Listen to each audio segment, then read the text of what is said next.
अस्सलाम वालेकुम my YouTube family. उम्मीद है आप सब खैरियत से होंगे, बहुत खुश होंगे। आप सबको रमज़ान मुबारक।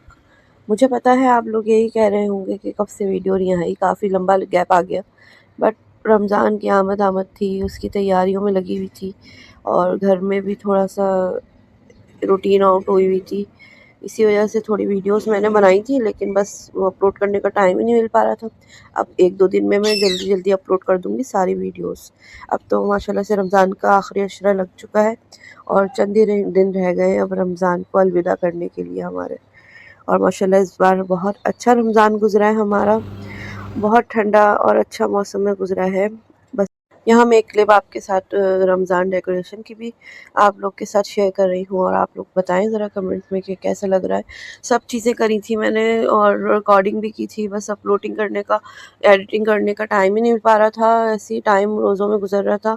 एक तो हमारे बच्चों के स्कूल तक जागना, बस रात को तो जाग लेते, लेकिन जो सुबह सहरी में इनके बाद इनको ऑफिस भेजना, सहरी के बाद कामरान को, देन अमाया के स्कूल जाने तक की रूटीन, ओहो!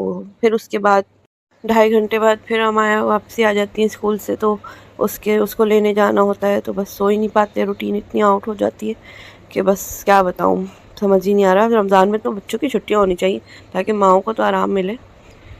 बस सहरी में मैंने पराठा ही बनाया था और बस चाय वगैरह बनाई थी। कभी कबाब खा लिया, कभी अंडा खा लिया, इसी तरीके से खा रहे थे क्योंकि रात को खाना खाते हम लोग, अगर अफ्तारी के बाद डिनर ना करें तो ज़रा सहरी अच्छी सी करनी पड़ती है। कई बार में यही होता है कि या फिर कीमा बनाना पड़ता है या फिर साथ कौरमा हो, बस ऐसी चीज़ें खाई जाती हैं। ज़्यादातर जब भी मैं नमाज़ पढ़ती हूँ तो माया को अपने साथ ही बिठा लेती हूँ ताकि थोड़ी बहुत उसको आदत भी हो, और इसको भी बड़ा शौक़ है, मम्मा अज़ान हो गई चले नमाज़ पढ़ने। तो बस मेरी अगर रह भी रही होती है कोई नमाज़ या, तो बच्ची मुझे याद दिला देती है। इसी तरीके से माहौल अच्छा रहता है। कहते हैं ना, बच्चों से अगर कोई चीज़ करवाना चाहते हैं तो पहले आप खुद करो, क्योंकि बच्चों को बोलना ही काफ़ी नहीं होता, वो खुद जो देखते हैं वही करते हैं। सो बस यहाँ हम लोगों ने, अमाया और मैंने नमाज़ वगैरह पढ़ी, दुआ मांगी, तस्बीह पढ़ी। उसके बाद मैंने अमाया को रेडी किया। उससे पहले उनके बाबा भी तैयार होकर ऑफिस जा चुके हैं। अब ज़रा हमारी साइड के गेट पे जो रोड है वो बन रहा है, वहाँ पे नया रोड, जिसकी वजह से मुझे पूरा कंपाउंड चल के जाना पड़ता है और हमारे अपार्टमेंट के सेकंड गेट पे आती है वैन। अब ये मेरी एक अलग वॉक होना शुरू हो गई है रमज़ान में, रोज़े के बाद इस टाइम पे। तो बस हम अपनी गाड़ी देखते हुए यहाँ से नज़ारा करते हुए जा रहे होते हैं कंपाउंड से, और वैन दूसरे गेट पे आती है। अच्छा खासा डिस्टेंस है, लेकिन माशाल्लाह से हमारे के अंदर भी हिम्मत है और होती है, और हम चले जाते हैं।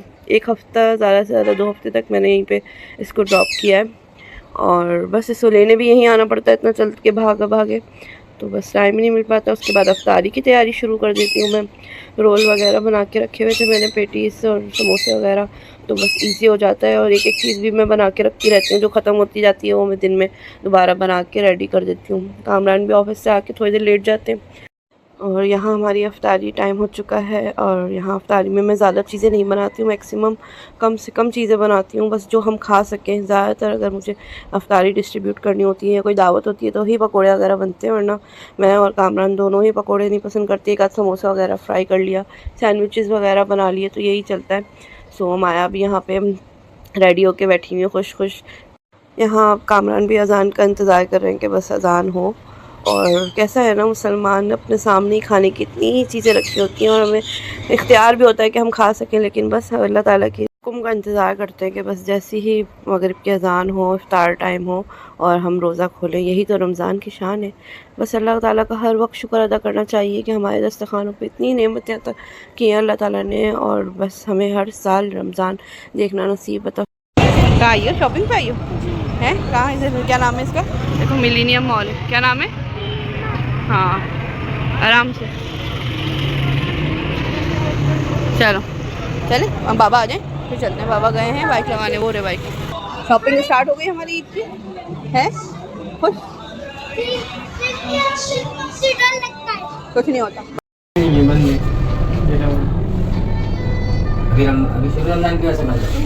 अफ्तारी से फारिग होकर हमने चाय वगैरह पी, उसके बाद हम निकल आए हैं शॉपिंग के लिए, क्योंकि मुझे बच्चियों के लिए गिफ्ट लेना था ईद का। और बस मैं आ गई हूँ मिलीनियम। यहाँ पे मैंने सुना था बहुत अच्छी फ़्रॉक्स वगैरह आई हुई हैं, तो मैंने कहा ज़रा बच्चों के लिए देख लेती हूँ। तो हम यहाँ आए हैं बच्चों की दुनिया। सो वो है 2nd फ्लोर पे। यहाँ बहुत प्यारी प्यारी फ़्रॉक्स आई हुई थी और न्यू आर्टिकल्स भी आए हुए थे, तो मैंने अमाया, अनमता और उनेज़ा के लिए मैंने यहाँ से फ़्रॉक सिलेक्ट की और भी बच्चों के लिए सिलेक्ट किए थे कपड़े। और बस यही माशाल्लाह से नेहा हमारी बड़ी हो गई है, उनका साइज़ यहाँ नहीं होता। अब नेहा के लिए मुझे अलग से जाना होगा ताकि मैं वहाँ से ले सकूँ, जहाँ से मैं अपने लिए कपड़े सेलेक्ट करूँगी। सो यहाँ बहुत प्यारे आर्टिकल्स आए हुए थे बच्चों के फ़्रॉक्स के, तो मैंने यहाँ से काफ़ी सारी फ़्रॉक्स सेलेक्ट की और जब मैं जाऊँगी उनको गिफ्ट दूँगी तो मैं उस वाली व्लॉग में आपको दिखाऊँगी कि मैंने कौन कौन से फ़्रॉक्स बच्चों की सिलेक्ट की हैं। तो बस हमने यहाँ पे शॉपिंग कर ली थी अपनी, यहाँ बिल काउंटर पे आके बस बिलिंग कराई हमने और फिर बस ऐसा हो सकता है कि हम मॉल जाएँ या कहीं भी जाएँ और कुछ खाना पीना ना हो। हम सब कुछ खा पी के निकले थे घर से, लेकिन बस अमाया ने आइसक्रीम देख ली और ज़िद कर दी आइसक्रीम खानी है तो बस खानी है। अब वो बाबा को कुछ कह दें और वो ना दिलाएं, ऐसा हो नहीं सकता।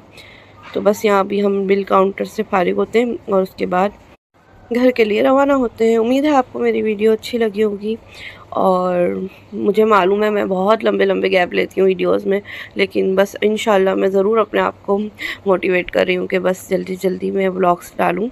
और कब मैं बता रही हूँ कब से मैं व्लॉग्स सारे शूट कर करके रखती रहती हूँ, स्टोरेज फुल करती रहती हूँ, लेकिन बस वो एडिटिंग का टाइम ही नहीं मिल पाता। सो यहाँ माया बहुत खुश है कि मुझे एक ही बार बोलने पे आइसक्रीम दिला दी। अभी तबीयत ठीक थी तो मैंने कहा चलें दिला दें, कोई मसला नहीं है, लेकिन बस इसके बाद जो इनका गला ख़राब हुआ है और नज़ला खांसी बुखार चला है तो बस मैं क्या बताऊँ। सो उम्मीद है आपको आज की वीडियो अच्छी लगी होगी और रमज़ान से रिलेटेड थोड़ी थोड़ी वीडियोस भी मैं आपके साथ ज़रूर शेयर करती जाऊंगी जैसे जैसे मुझे टाइम मिलता जाएगा, इंशाल्लाह। सो आज के लिए अल्लाह हाफ़िज़, फिर हाज़िर होंगी एक नई वीडियो के साथ।